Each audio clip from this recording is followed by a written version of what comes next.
கொக்கு தொடுவாய் புதைகுழியில் அடுக்கடுக்காக காணப்படும் உடலங்கள். புலம்பெயர்ந்தவர்களின் தனி ராஜ்யம். களமுனையிலிருந்து விடுதலை புலிகளின் தலைவர் வெளியேறவில்லை. முன்னாள் போராளி முல்லைத்தீவு கொக்கு தொடுவாய் மனித புதைகுழி அகழ்வு பணிகள் இன்று 7வது நாளாக இடம்பெறும் நிலையில் மேலும் சில உடலங்கள் மீட்கப்பட்டுள்ளன.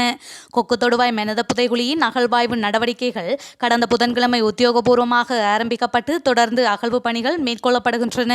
இந்த நிலையில் 6ஆம் நாள் அகழ்வாய்வுகள் நேற்று முல்லைத்தீவு நீதிமன்ற நீதிபதி தர்மலிங்கம் பிரதீபன் முன்னிலையில் முல்லைத்தீவு மாவட்ட சட்ட வைத்திய அதிகாரி க வாசுதேவ, தொல்லியல் ஆய்வாளர் பரம புஷ்பரட்னம், தடயவியல் காவல்துறையினர், கிராம சேவையாளர் ஆகியோரின் பங்கேற்புடன் தொல்லியல் பேராசிரியர் ராஜ் சோமதேவ தலைமையிலான குழுவினரால் முன்னெடுக்கப்பட்டிருந்தது. அகழ்வு பணியின் இறுதியில் ஊடகங்களுக்கு கருத்து தெரிவித்த முல்லைத்தீவு மாவட்ட சட்ட வைத்திய அதிகாரி கனக சபாபதி வாசுதேவா, ஒரு உடல் பாகம் முழுமையாகவும் இன்னொரு உடல் பாகம் பகுதியளவில் மீட்கப்பட்டதாகவும், ஏற்கனவே மீட்கப்பட்ட 5 உடற்பாகங்களுடன் 6 உடற்பாகங்கள் மீட்கப்பட்டுள்ளதாகவும் தெரிவித்துள்ளார். இதேவேளை குறித்த பகுதியில் துப்பாக்கி சின்னம் ஒன்றும் கழிவு நீரை சுத்திகரிக்கும் உபகரணம் ஒன்றும் தடய பொருட்களாக எடுக்கப்பட்டுள்ளதாக தெரிவித்தார். அகழ்வு பணியில் உடலங்களை அடையாளப்படுத்துவதில் கடினத்தன்மை காணப்படுவதாகவும், ஒன்றன் மேல் ஒன்றாக பல உடல்கள் பின்னி பிணைந்து இருப்பதாலும் இந்த நிலை தோன்றியிருப்பதாக தெரிவிக்கப்படுகின்றது.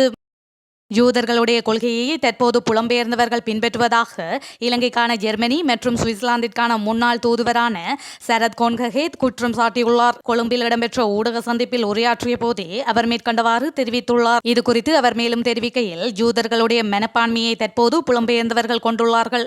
தமக்கான ராஜ்யத்தை உருவாக்குவதற்காக அவர்கள் இவ்வாறு செயல்படுகிறார்கள். இலங்கை நாடாளுமன்றத்திலும் இவ்வாறு செயல்படும் உறுப்பினர்கள் இருக்கின்றார்கள். இலங்கையின் அரசியல் பிரச்சினைகளுக்கு தீர்வு வேண்டாம் என கூறும் தரப்பினரும் இவ்வாறான யூதர்களே. இது என்னுடைய கருத்து. இவ்வாறான மனநிலையிலிருந்து நாம் வெளிவர வேண்டும். இலங்கையர்களாகிய நாம் ஒன்றிணைந்து செயல்பட வேண்டும் என்றும் அவர் குறிப்பிட்டார். 2ஆம் உலகப் போர் முடிவுற்ற பின்னர் உலகம் முழுவதும் இருந்த யூதர்கள் ஒன்று சேர்ந்து இஸ்ரேல் எனும் ஒரு புதிய நாட்டை உருவாக்கியமை குறிப்பிடத்தக்கது. இலங்கை ஊடகங்களின் கோப்புப்படங்களிலிருந்து சில படங்களை சேனல் 4 பயன்படுத்தியுள்ளது. அவர்கள் இங்கு வந்து அந்த படம் பிடிக்கவில்லை. உள்ளூர் ஊடகம் ஒன்று அதனை வழங்கியுள்ளது என ஜெர்மனி மற்றும் சுவிட்சர்லாந்திற்கான முன்னாள் இலங்கை தூதுவர் சரத் கோன்கஹே தெரிவித்துள்ளார். சேனல் 4 தனது கருத்துக்களை தெரிவுபடுத்தியுள்ளது என்றும் அவர் குறிப்பிட்டார். உயிர்த்த ஞாயிறு தொடர்பில் சேனல் 4 வெளியிட்டுள்ள காணொளி தொடர்பில் கருத்து தெரிவிக்கும் போது அவர் மேற்கொண்டவாறு கூறினார். தொடர்ந்தும் தெரிவிக்கையில், உயிர்த்த ஞாயிறு தொடர்பான ஆவணப்படத்திற்கு தான் தெரிவித்த கருத்துக்கள் தெரிவுபடுத்தப்பட்ட இலங்கையில் கடந்த வருடம் அரசாங்கத்திற்கு எதிரான ஆர்ப்பாட்டங்கள் இடம்பெற்றுக் கொண்டிருந்த வேளை இலங்கை ஊடகவியலாளரும் பிரிட்டிஷ் பிரஜையுமான பராஸ் சவுக்கட்டாலி தன்னிடம் பேட்டி வழங்குமாறு கேட்டிருந்தார். பிரிட்டனை தளமாக கொண்ட ITN-ற்கு பேட்டி வழங்குமாறு அவர் கோரியிருந்தார். எனினும் தான் வழங்கிய பேட்டியின் சூழலமைப்பு முற்றிலும் தெரிவுபடுத்தப்பட்டுள்ளது என குறிப்பிட்டுள்ள அவர், இந்த தாக்குதல் முற்றுமுழுதாக IS தீவிரவாதிகளின் நடவடிக்கை என தெரிவித்தேன் எனவும் குறிப்பிட்டுள்ளார். 2015 தொடக்கம் 2010 மஹிந்த ராஜபக்ஷ எப்படி தேர்தலில் வெற்றி பெற்றார் என அவர்கள் என்னை கேட்ட வேளை அவர் அந்த தருணத்தில் மக்கள் மத்தியில் மிகவும் பிரபலமான தலைவராக காணப்பட்டார் என நான் தெரிவித்தேன். அவர்கள் இந்த 2 பகுதிகளை மாத்திரம் பேட்டிக்கு பயன்படுத்தியுள்ளனர் எனவும் குறிப்பிட்டுள்ள முன்னாள் தூதுவர், இலங்கை ஊடகங்களின் கோப்பு படங்களிலிருந்து சில படங்களை சேனல் 4 பயன்படுத்தியுள்ளது எனவும் குறிப்பிட்டுள்ளார். அவர்கள் இங்கு வந்து அந்த படம் பிடிக்கவில்லை. உள்ளூர் ஊடகம் ஒன்றே அதனை வழங்கியுள்ளது எனவும் அவர் தெரிவித்துள்ளார். 2019 உயிர்த்த ஞாயிறு தாக்குதல்களை மையமாக கொண்டு இலங்கையின் அரசியல் நிலை குறித்து உரையாடும் விதத்தில் பிரிட்டனின் ITN என்னை ஏமாற்றியுள்ளது. டிசம்பர் 2022ஆம் ஆண்டு மாதிவெளவில் உள்ள எனது வீட்டில் வைத்து நான் தெரிவித்த விடயங்கள் சேனல் 4-இல் வெளியாகவில்லை எனவும் அவர் தெரிவித்துள்ளார். லண்டனை தளமாக கொண்ட ITN ஊடக நிறுவனமே அந்த பேட்டியை எடுத்துள்ளது என நான் நினைத்தேன். சேனல் 4 அதனை ஒளிபரப்பும் வரை அவர்கள் தான் அந்த பேட்டியை எடுத்துள்ளனர் என்பது எனக்கு தெரியாது எனவும் அவர் குறிப்பிட்டுள்ளார். முல்லைத்தீவு கொக்கு தொடுவாய் பகுதியில் அண்மையில் கண்டுபிடிக்கப்பட்ட பாரிய மனித புதைகுழி தொடர்பான விடயத்தை அரசாங்கம் உரிய முறையில் கையாள வேண்டும் என கனடா வலியுறுத்தியுள்ளது. புதைகுழி தொடர்பான விசாரணைகள் நம்பத்தகுந்த வகையில் அமைய வேண்டும் என தெரிவிக்கப்பட்டுள்ளது. இலங்கையில் சமாதானம் மற்றும் சுதந்திரத்தை பேணுவது குறித்து கனடா தொடர்ந்தும் கவனம் செலுத்தும் என ஐக்கிய நாடுகளுக்கான கனேடிய பிரதிநிதி குறிப்பிட்டுள்ளார். இதேவேளை கருத்து சுதந்திரம், பொருளாதாரம், சமூக வலுவூட்டல், கலாசார உரிமைகள் என்பன சமமான முறையில் வழங்கப்பட வேண்டும் என்பதில் ஐரோப்பிய ஒன்றியம் உறுதியாக உள்ளதாக தெரிவிக்கப்பட்டுள்ளது. ஐரோப்பிய ஒன்றியம் நல்லிணக்கத்தினூடாகவும் தமிழ் அரசியல் கட்சிகளுடன் பேச்சுவார்த்தைகளை முன்னெடுப்பதனூடாகவும் பிரச்சினைகள் தீர்க்கப்பட வேண்டியதன் அவசியம் குறித்து வலியுறுத்தப்பட்டுள்ளது. அடக்குமுறைகள் மூலம் மக்களின் ஜனநாயக உரிமைகள் மீறப்படுவதை ஏற்க முடியாது என ஐரோப்பிய ஒன்றியம் சுட்டிக்காட்டியுள்ளது.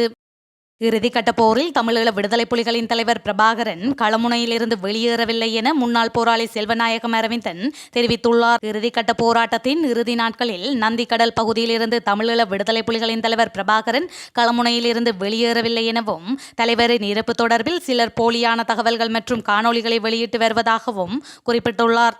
மேலும் விடுதலை புலிகளின் தலைவரின் மகள் துவாரகா தொடர்பில் தற்போது பரப்பப்படும் தகவல்கள் அனைத்தும் பொய்யானவை எனவும், யுத்த காலத்தில் வெளியிடப்பட்ட துவாரகாவின் புகைப்படம் அவரது இல்லை எனவும் தெரிவித்துள்ளார். துவாரகாவுடன் கல்வி பயின்ற வைத்திய மாணவியொருவரின் புகைப்படமே வெளியிடப்பட்டதாகவும், விடுதலை புலிகளின் தலைவர், அவரின் குடும்பங்கள் பற்றிய பின்னணி தெரியாதவர்கள் அவர்கள் தொடர்பில் தேவையற்ற சுய விமர்சனத்தை வெளியிட்டு வருவதாகவும் கூறியுள்ளார். இந்தியா மணிப்பூரில் இடம்பெற்ற கலவரத்தில் பழங்குடியினத்தைச் சேர்ந்த 3 பேர் சுட்டுக் கொல்லப்பட்டதால் அங்கு மீண்டும் பதற்றம் ஏற்பட்டுள்ளதாக தெரிவிக்கப்படுகின்றது. நேற்று அதிகாலை 3 மணியளவில் கங்ஃபோகி மாவட்டத்தில் தடை செய்யப்பட்ட ஆயுத குழுவினர் நடத்திய துப்பாக்கிச் சூட்டில் குகிசோ இனத்தைச் சேர்ந்த 3 கொல்லப்பட்டுள்ளனர். வாகனங்களில் வந்திறங்கிய ஆயுத கும்பலைச் சேர்ந்தவர்கள் கிராம மக்கள் மீது கண்மூடித்தனமாக துப்பாக்கிச் சூடு நடத்தியதாக பிரதேசவாசிகள் கூறுகின்றனர். கடந்த மே மாதம் தொடங்கிய வன்முறை தற்போது வரை ஓயவில்லை. வன்முறையை கட்டுப்படுத்த மாநில அரசு, ராணுவம் மற்றும் அஸ்ஸாம் ரைபிள் படையினரை வரவழைத்த நிலையிலும் வன்முறை கட்டுக்குள் கொண்டுவர முடியவில்லை என தெரிவிக்கப்படுகின்றது. கடந்த 4 மாதங்களாக மணிப்பூரில் 2 பழங்குடியினத்தவர்களுக்கு இடையில் இடம்பெற்று கொண்டிருக்கும் கலவரம் இன்னும் நீடித்த வண்ணம் உள்ளது. இந்த கலவரத்தின் காரணமாக இதுவரையில் 180க்கும் மேற்பட்டோர் உயிரிழந்துள்ளதுடன் ஆயிரக்கணக்கான மக்கள் வீடுகள், வாழ்வாதாரம் என்பவற்றை இழந்து சொந்த நிலத்திலேயே அகதிகளைப் போன்று நிவாரண முகாம்களில் தஞ்சம் புகும் நிலைக்கு தள்ளப்பட்டுள்ளனர். ஆனாலும் நாளுக்கு நாள் பதற்றம் அதிகரித்து வருகின்றது. ஒரு பிரிவினர் மற்றொரு பிரிவினரை தாக்குவது தொடர்கின்றது. கடந்த 8ஆம் தேதி டெங்னோபால் மாவட்டம் பாலல் என்ற இடத்தில் நடந்த வன்முறையில் 3 பேர் கொல்லப்பட்டனர். 50க்கும் மேற்பட்டோர் காயமடைந்தனர் என்பதும் குறிப்பிடத்தக்கது.